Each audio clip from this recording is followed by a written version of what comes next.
dadweynaha kala duwan ee ku dhaqan magaalada Burco mas'uuliyiinta dawladda hoose xildhibaano odayaal iyo haweenka gobolka Togdheer ayaa maanta soo dhaweyn ballaaran degmada Qoyta ee gobolka Togdheer ugu sameeyay laba wiil ay dhaleen mujaahidiinta General Maxamed Caynaashe iyo General Maxamed Caynaashe Guuleed oo ahaa mujaahidiin u halgamay dalka Soomaaliland taariikh weyn ku lahaa markii ay labada aqoon-yahan oo kamid ah qurbo joogta reer Soomaaliland soo gaadheen dadkii soo dhaweynayay waxay halkaas mid ugu qacan qaadeen bulshada u soo baxday soo dhaweyntooda xubno kamid ah xildhibaanada golaha deegaanka Burco odayaal iyo maayir ku xigeenka Burco ayaa hadallo kooban oo soo dhaweyn ka jeediyay goobtaasi waxaan maraya uqaashi gobolka Togdheer oo dhan waxaan maraya deegaanka madaxdii deegaanka ee gobolka iyo kuwii degmada labadaba waxaan u soo baxnay inaanu waxaanu ka hornimay nin xaq ku leh gobolkan iyo ummadda dalka joogta labadaba iyo halkii dheeraay u soo mareen inay iyana intoodii ay u maqnaayeen inay dhidbada u aasaan una dhameystiraan halkii ay runtii himradii abayaashud ku socdeen General Caynaashe waa garanana General Maxamed Guuleedna Maxamed Caynaashe Guuleedna waa garanana waa laba nin oo hidow leh firfircoonidoodii ay lahaayeen ku muujinaya maanta inay dhaqaale ahaan iyo siyaasad ahaanba wadankooda wax ugu taraan waxaynu sida raggiiga horeeyay sheegeen waxaynu isugu maanta inaynu isu midaysan runtii isugu soo baxnay inaynu soo dhaweyno mujaahidkii weynaa Ilaahay naxariistay General Maxamed Caynaashe oo inuu ognahay inuu geeri xaq ku dhintay dheer ku soo dhawaadon leenahay iyagana Ilaahay waxaanu ka baryaynaa isagana Ilaahay waxaanu ka baryaynaa Ilaahay maartay jannadii Firdaws oo geeyo iyagana waxaanu ka baryaynaa in kaalintii uu lahaa Ilaahay naxariistay General Maxamed Caynaashe inay buuxiyaan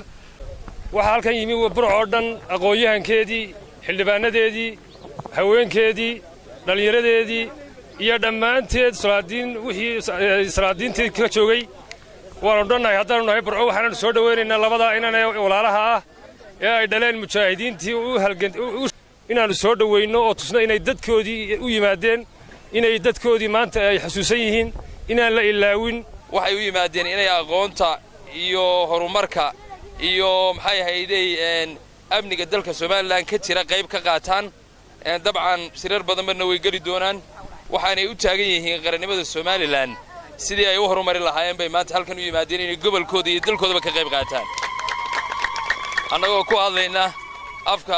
golaha deegaanka anoo ku hadlaya waxaanu halkan si diiran ugu soo dhaweynaynaa oo kaliya laaba gobolka ay ku soo dhawaada gobolkii Togdheer ku soo dhawaada degmadiinii Burco iyo dadkiinii oo idin heelan Axmed Maxamed Caynaashe Guuleed iyo Guuleed Maxamed Caynaashe ayaa ka dareen celiyay soo dhaweynta loo sameeyay aad iyo aad baanu ugu faraxsanahay sida diireen noo soo dhaweysay aad iyo aad ugu mahadsantihiin waana astaan u gaaran u mareynaya soo dhaweynta fiican gobolka Togdheer Hargeysa ka nimi waxaanu joognay muddo weeyga idinkana dhowr cisho aanu joognay hadii Ilaahay yiraahdo hadal badan oo imka runtii halkan ka banaan oo aan oranayna ma jirto waa mahadnaq soo dhaweynta wanaagsan noo soo dhaweyseen soo dhaweyntiina waxaanu runtii u arkaynaa maadaama aan nahay dad yimi gobolkoodii iyo degmadoodii dadkoodii u yimi u arkimayna qariibina waxaanu arkaynaa qadarin baanu arkaynaa dhaxad oo mahadsantiin soo baxa quruxda badan la soo baxday inay soo dhaweyntan sharafta leh dadkiinan wanaagsan ee anaga hortimaadeen aan soo dhaweyseen sida Axmed yiri waxaan u nimi inaanu is wareysano inuu sheekaysano inuu wax wadaagno meel saal isugu wareysana ma taagnin